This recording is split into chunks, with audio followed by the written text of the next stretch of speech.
We go now to a House hearing on immigrant farm workers from earlier today. Comedian Stephen Colbert brought attention to the hearing as one of the witnesses. He had spent a day working at a vegetable farm in New York in August as part of a United Farm Workers campaign. The campaign called on unemployed Americans to take jobs in the agriculture sector. Zoe Lofgren of California chairs the Judiciary Subcommittee on Immigration and Border Security. This is just over 2 hours. The Subcommittee on Immigration, Citizenship, Refugees, Border Security, and International Law will come to order. We realize that there is great interest in the plight of migrant farm workers in America, but we will ask that the press actually pull back from the table so that we can observe all four of our witnesses. And if the press cannot do so, they'll be asked to leave the room. I would like to welcome our witnesses, members of the Immigration Subcommittee, and others who've joined us today for the Subcommittee's hearing on protecting America's harvest. The American agricultural sector has long suffered from a lack of available U.S. workers to grow and pick America's fruits and vegetables. Even in today's tough economic climate, whether we like it or not, an insufficient and continually decreasing number of U.S. workers are willing to fill manual agricultural jobs. America's farms are dependent on a reliable workforce to produce our domestic food supply, and today's farms are struggling to stay in business as a result of current labor challenges. Today's hearing will explore the labor needs of our nation's agricultural sector, its attempt to recruit U.S. workers for agricultural labor, the problems with our current visa program for agricultural workers, and potential solutions. One explanation for why American workers may now be unwilling to engage in manual farm worker when they were willing to do so decades ago may lie in our improving educational system. In the 1940s and 50s, a full half of the native-born workforce did not have a high school diploma. Last year, that number was 5.7%. In any event, the difficulty in recruiting native-born workers to work on farms has been highlighted by the United Farm Workers Take Our Jobs, Please campaign. The campaign invites unemployed Americans to use the UFW's assistance to obtain employment as farm workers. Yet, according to the UFW, even in a period of high unemployment across all educational and socioeconomic sectors of our society, only 7 U.S. workers have agreed to actually work in the fields as of today. I have been a long-time advocate for farm workers and growers. When I was on the Santa Clara County Board of Supervisors in the 1980s, I worked closely with the United Farm Workers and the Farm Bureau. I've spent time on many farms. Just recently, at the invitation of the UFW, I spent the day picking strawberries at a farm near my district. The UFW also invited me to spend the day picking vegetables in a farm in New York with Stephen Colbert. I want to thank UFW's President Arturo Rodriguez for bringing us together on this important issue. And I would like to admonish the audience, before I continue my statement, that we need to maintain order and decorum throughout these proceedings. And to that end, I would like to remind all of the visitors in the audience that they should refrain from any manifestation of approval or disapproval of these proceedings or any other disruptive actions. If necessary, the Capitol Police are here to remove anyone who disrupts the hearing, but we certainly hope that won't be necessary. Part of what I've learned over the years is that without a sufficient U.S. labor force, U.S. farmers have increasingly relied on undocumented workers. According to the Department of Labor, over 50% of all seasonal agricultural workers are undocumented. Experts believe that due to underreporting, that number may actually be closer to 75%. Critics argue that the shortage of U.S. agricultural workers could be solved by simply increasing wages and working conditions. As a longtime and ardent supporter of farm workers, I would like nothing better. But we must also face the reality that the nation's growers compete with farmers from around the world in this increasingly globalized world. Increasing wages and benefits in an amount necessary to attract millions of educated U.S. workers to the fields would mean increased production costs that could render U.S. food products uncompetitive with imported products. American farms would then close, in turn resulting in the mass offshoring of tens of millions of agriculture and related jobs. Indeed, this is already happening. Between 2007 and 2008, 1.56 million acres of U.S. farmland were shut down. Many of these farms simply moved to Mexico, where agricultural labor is more available. And when farms close, our country suffers. Not only do we lose the jobs filled by those who work in the fields, but we lose the millions of so-called upstream and downstream jobs connected to those jobs, whether it's processing, packaging, transportation, seed production, manufacturing, accounting, advertising. These jobs are overwhelmingly filled by U.S. workers, yet these jobs disappear too when farms are closed. Economists believe that for every farm job lost, the U.S. loses another 3.1 complementary jobs. Aside from the loss of millions of jobs, the closure of American farms endangers the nation's economy and national security. The truth is that our national security depends on our ability to produce a stable domestic food supply. Like oil, the more we rely on other countries for our food supply, the more we fall victim to an increased trade debt, scarcity in times of drought, fluctuating external market prices, and political pressure. We would also increase the possibility of foodborne illnesses and terrorist attacks through our nation's food supply. The plain truth is that food security is national security.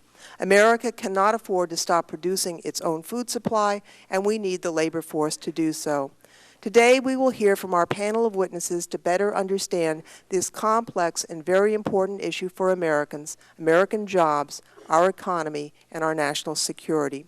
People in the media spotlight have a special ability to focus public opinion on an issue.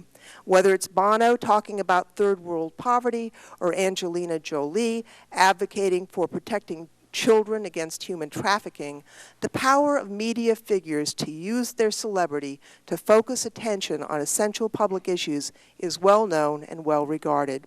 I'm happy that Stephen Colbert of the Colbert Report has joined that group of celebrities who will use their media position to benefit others. As you can see from Mr. Colbert's written testimony, he has taken the time to walk in the shoes of migrant farm workers, and he urges reform of our immigration laws. I'm happy that the United Farm Workers helped introduce me to Mr. Colbert, who I had not met before, so we could spend a day on a farm together. His actions are a good example of how, using both levity and fame, a media figure can bring attention to a critically important issue for the good of the nation. I appreciate all of our witnesses' efforts to be with us today and their leadership in this area, and I hope that together we can find solutions to these pressing problems. I would now recognize our distinguished ranking member, Steve King, for his opening statement. Thank you, Madam Chair. I appreciate being recognized, and the thought that comes to mind as I listen to your opening statement is I'm wondering how the Eskimos got along all those centuries without fresh fruit and vegetables if it's a national security issue. However, before we start the testimony from the panel, I'd like to focus my remarks on protecting American workers. Illegal immigration, the lack of enforcement of our immigration laws, and today's jobs depression have formed a perfect storm for hurting Americans. The most important duty of the subcommittee is that we ensure our nation's immigration policy lifts up Americans, not holds them down. I find it hard to understand why some people carelessly claim that Americans won't do hard work. I find this claim insulting, as I am sure most hardworking Americans do. It's most insulting to those brave American soldiers who voluntarily risk their lives to defend our freedom and way of life every day, the men and women that take on terrorists in Iraq and Afghanistan, trek for miles across the desert with 70 or more pounds of gear and 100+ degree temperatures for about $8.09 an hour. And that includes the Marines. Maybe we should be spending less time watching Comedy Central and more time considering all the real jobs that are out there, ones that require real hard labor and don't involve sitting behind a desk. If we did, we'd realize that every day American workers perform the dirtiest, most difficult, most dangerous jobs that can be thrown at them. From crab fishermen that venture out into some of the roughest and most dangerous waters in the world, to the Joe the Plumbers of the world, who many days would prefer the aroma of fresh dirt to that of the sewage from American elitists who disparage them even as they flush. These are real Americans doing real jobs, tasks that simply must get done. When American workers are treated with respect and paid for the labor, they will do any job and they'll outwork anyone on earth. America's spirit is hardworking, and so are the people that comprise this great nation. Let's move on to agriculture. I represent a rural district made up mostly of farmers and farm communities, and the people of Iowa know what it takes to manage and effectively run a farm. One issue with attracting more American workers to seasonal agricultural labor is that most migrant workers are consigned to perpetual poverty. I wish that the United Farm Workers Union today understood, as Cesar Chavez clearly did, the devastating impact that illegal immigration has on American farm workers. Of course, it is argued by Tom Vilsack, President Obama's Secretary of Agriculture, that food prices would be 3, 4, or 5 times more if it were not for illegal immigrant workers. This is blatantly false and can't be supported by any data, and he doesn't even bother to defend himself. Data from the Secretary's own Department of Agriculture and the Bureau of Labor Statistics show that labor costs only represent 6% of the price consumers pay for fresh fruits and vegetables.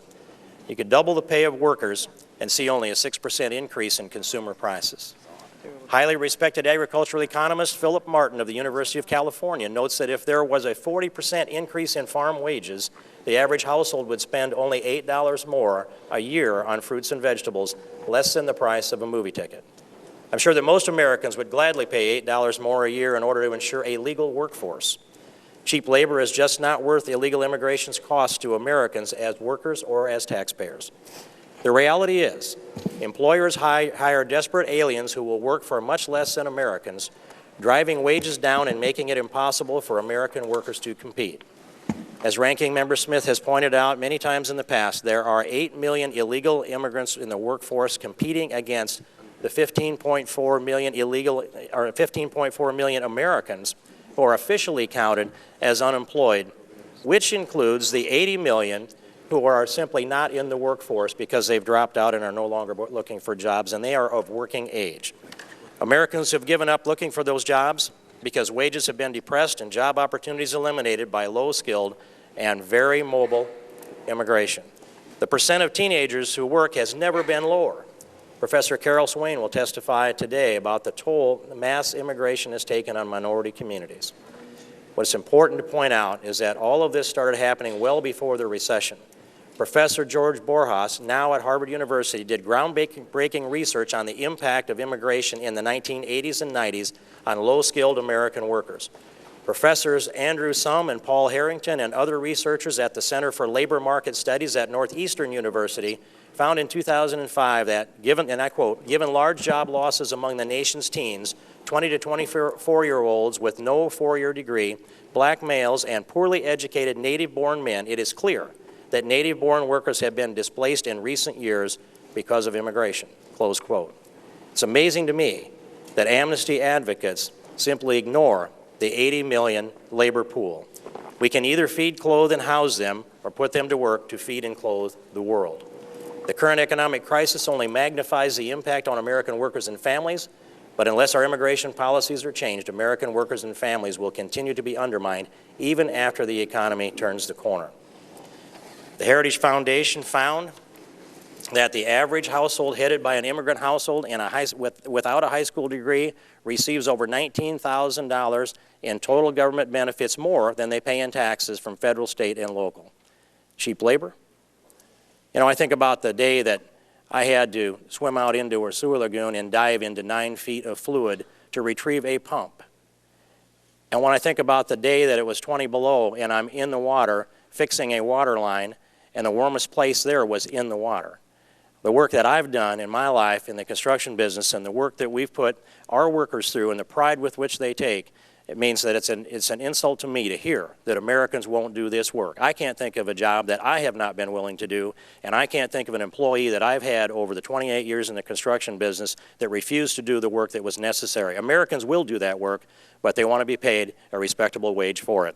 I look forward to the testimony, Madam Chair, and I yield back the balance of my time. The gentleman yields back, and with the agreement of the minority, we are recognizing the author of the Ag Jobs Bill, Mr. Berman, for a statement, and then Mr. Smith and Mr. Connors will give their opening statements. Mr. Berman.